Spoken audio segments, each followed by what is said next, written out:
everyone, and welcome to Life's a Gem. Today I have another product review video for you all.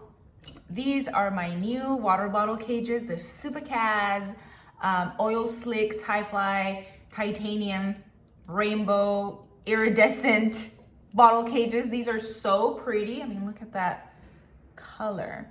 And I thought of putting them on my new gravel bike, which I just posted a video of in this channel. I should link it up here just in case you missed it.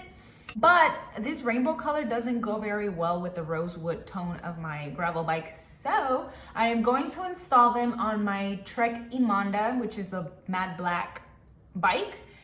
And we're gonna weigh them, install them, and get out on the road to see how these feel. So if you wanna know my opinion, stick around so we can go try them out, and I'll let you all know how these go. I hope they work as well as they look. Let's go.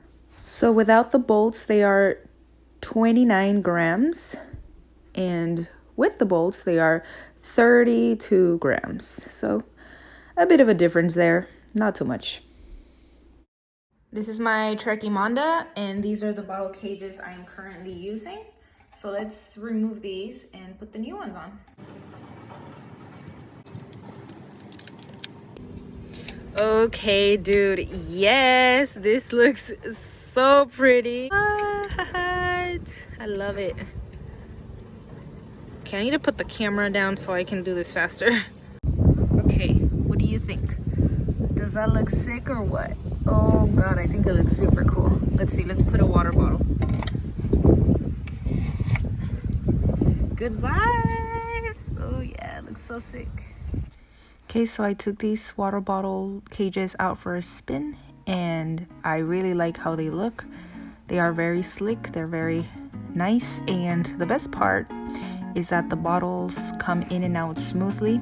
And although the bottles are easy to remove and insert, the cages secure the bottles tightly so you won't hear any weird noises or any rocking or anything like that. You know, they do what they're supposed to, and I'm really pleased with that. So very, very happy. Hopefully I won't drop any bottles anytime soon. It hasn't happened yet, but yeah, so far I am loving them.